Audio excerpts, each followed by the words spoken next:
नमस्कार। आकाशवाणी देहरादून से प्रस्तुत हैं प्रादेशिक समाचार। पहले मुख्य समाचार।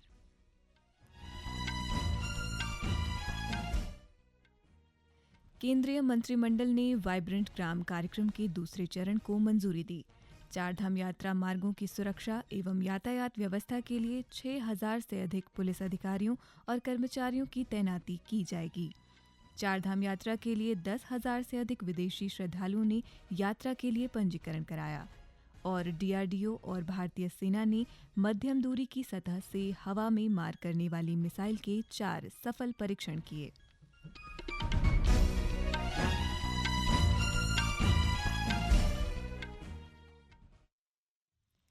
प्रादेशिक समाचार के साथ मैं रागिनी बिंजोला और अब समाचार विस्तार से। केंद्रीय मंत्रिमंडल ने वाइब्रेंट ग्राम कार्यक्रम के दूसरे चरण को मंजूरी दी है। श्री वैष्णव ने कहा कि इस कार्यक्रम से उन ब्लॉकों के गांवों का व्यापक विकास होगा जो अंतर्राष्ट्रीय सीमा के पास होंगे। उन्होंने कहा कि इस कार्यक्रम का उद्देश्य सीमाओं की सुरक्षा के साथ साथ वहां रहने वालों की जीवन यापन की सुविधाएं उपलब्ध कराना है। इससे पर्यटन की संभावनाएं भी बढ़ेंगी और इन गांवों की स्थानीय संस्कृति को बढ़ावा मिलेगा। वहीं गृह मंत्री अमित शाह ने वाइब्रेंट विलेज कार्यक्रम के दूसरे चरण को स्वीकृति देने के केंद्रीय मंत्रिमंडल के निर्णय की प्रशंसा की। उन्होंने कहा है कि वाइब्रेंट विलेज कार्यक्रम देश के सीमावर्ती गांवों को विकास और वृद्धि के केंद्र में बदलने का एक परिवर्तनकारी माध्यम है। श्री शाह ने कहा कि ये कार्यक्रम अंतर्राष्ट्रीय सीमाओं से लगे गांवों को स्थायी आजीविका, उत्कृष्ट जीवन स्तर और सुरक्षा के लिए पर्याप्त सुविधाओं के साथ व्यापक विकास मॉडल में बदल देगा। अल्मोड़ा जिले में आगामी 8 अप्रैल को होने वाली राष्ट्रीय कृमि मुक्ति दिवस पर जिले भर में 1 साल से 19 वर्ष तक के 1,18,407 से अधिक बच्चों को एल्बेंडाजोल की दवा खिलाई जाएंगी। अभियान सरकारी और निजी स्कूलों में चलाया जाएगा। विभाग की ओर से इसके लिए स्वास्थ्य कर्मियों और आशा कार्यकर्ताओं को दवा वितरण के लिए प्रशिक्षण दिया जा चुका है। वहीं रुद्रप्रयाग जिले में 57,439 बच्चों को एल्बेंडाजोल की दवा खिलाई जाएगी। नैनीताल जिला प्रशासन ने यूसीसी पोर्टल पर शादी का पंजीकरण न कराने वाले सरकारी विभागों के कार्मिकों के वेतन भुगतान पर रोक लगाने के निर्देश दिए हैं। अपर जिलाधिकारी वित्त एवं राजस्व फिंचाराम चौहान ने एक आदेश जारी कर जिले भर के सभी कार्यालय अध्यक्षों को प्रत्येक विभाग में कार्मिकों का विवाह पंजीकरण सुनिश्चित कराने के लिए एक नोडल अधिकारी नामित करने के निर्देश दिए हैं। आदेश में कहा गया है 26 मार्च 2010 के बाद वैवाहिक बंधन में बंधे कर्मचारियों को अनिवार्य रूप से यूसीसी पोर्टल में शादी का पंजीकरण कराने के लिए प्रेरित करने और पंजीकरण की साप्ताहिक रिपोर्ट एडीएम कार्यालय को उपलब्ध कराएं। इस वर्ष चारधाम पूरे यात्रा मार्गों पर 6,000 से अधिक पुलिस अधिकारियों और कर्मचारी सुरक्षा व्यवस्था एवं यातायात व्यवस्था की जिम्मेदारी संभालेंगे। इसके साथ ही चारधाम यात्रा की निगरानी के लिए पहली बार रेंज कार्यालय में कंट्रोल रूम की स्थापना की जा रही है। चारधाम यात्रा की तैयारियों की जानकारी देते हुए पुलिस महानिरीक्षक गढ़वाल रेंज राजीव स्वरूप और यातायात निदेशक एनएस नपचियाल ने संयुक्त रूप से पत्रकारों से वार्ता करते हुए कहा कि पहली बार चारधाम यात्रा मार्ग को सुपर 15 जोन, 41 जोन और 137 सेक्टर में विभाजित किया गया है।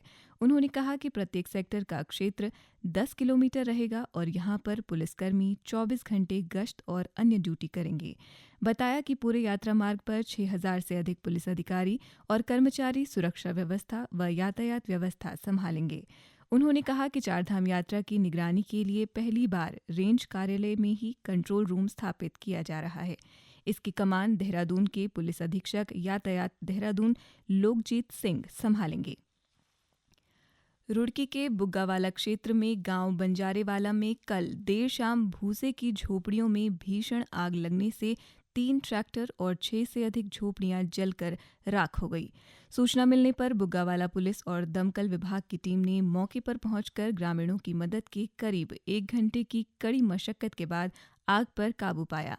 प्रभारी निरीक्षक भगवान सिंह मेहर ने बताया कि आग से 3 ट्रैक्टर, 6 भूसे की झोपड़ी जल गई हैं। ये समाचार आकाशवाणी के देहरादून केंद्र से प्रसारित किए जा रहे हैं। ताज़ा समाचार के लिए आप हमारे सोशल मीडिया एक्स व Facebook page Akashvani news Uttarakhand को फॉलो कर सकते हैं। साथ ही ये समाचार हमारे YouTube channel Akashvani news Uttarakhand पर भी उपलब्ध हैं। संसद के दोनों सदनों की कार्यवाही अनिश्चितकाल के लिए स्थगित कर दी गई है। इसके साथ ही संसद का बजट सत्र समाप्त हो गया, जो इस वर्ष 31 जनवरी को शुरू हुआ था। अपने समापन भाषण में लोकसभा अध्यक्ष ओम बिरला ने बताया कि बजट सत्र के दौरान सदन में 118% उत्पादकता दर्ज की गई। उन्होंने कहा कि राज्यसभा में 16 विधेयक पारित किए गए। इससे पहले संसदीय कार्यमंत्री किरेन रिजिजू ने कहा कि राज्यसभा में वक्फ संशोधन विधेयक 2025 पर 17 घंटे से अधिक चर्चा हुई। चारधाम यात्रा पर आने वाले तीर्थयात्रियों के आवागमन को सुगम बनाने के उद्देश्य से बद्रीनाथ केदारनाथ मंदिर समिति ने देहरादून में हेलीकॉप्टर शटल सेवा और चार्टर हेली सेवा कंपनियों के साथ चर्चा की।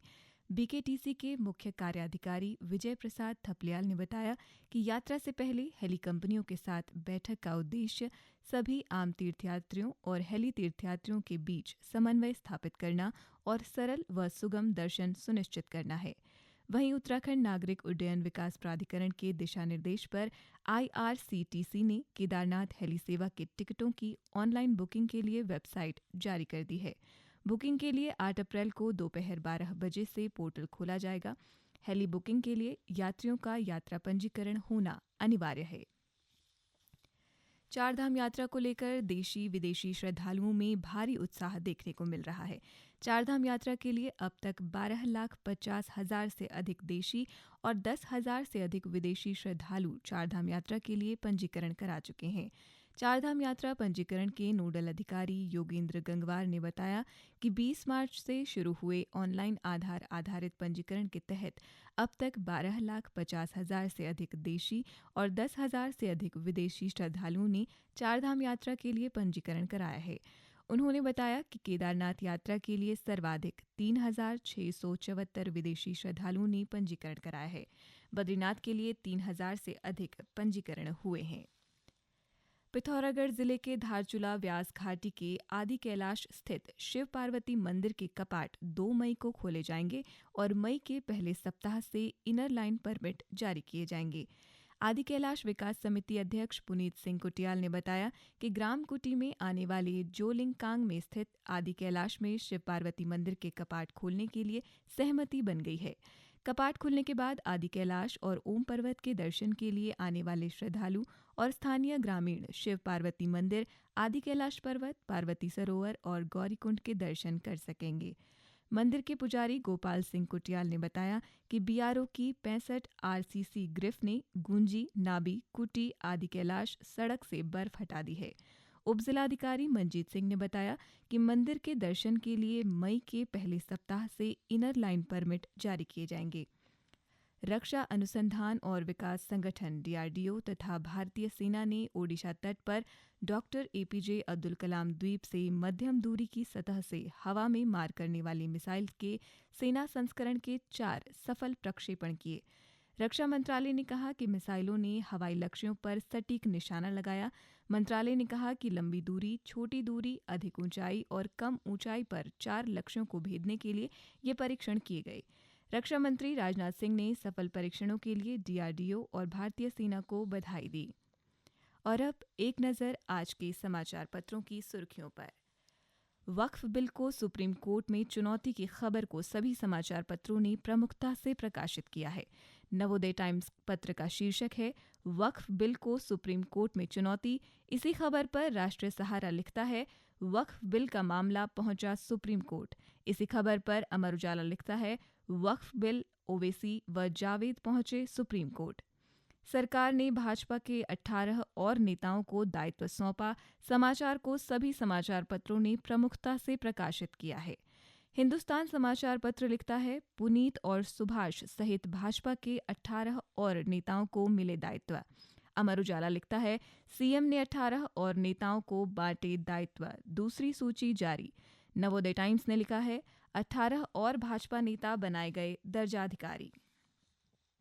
अंत में मुख्य समाचार एक बार फिर।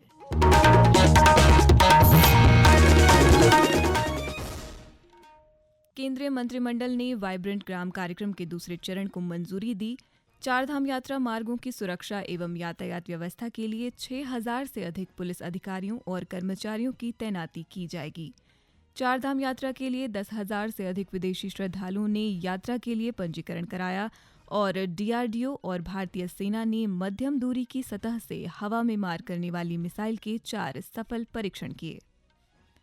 इसके साथ ही प्रादेशिक समाचारों का ये अंक समाप्त हुआ। अगला समाचार बुलेटिन पूर्वाह्न 10:30 बजे प्रसारित किया जाएगा। नमस्कार।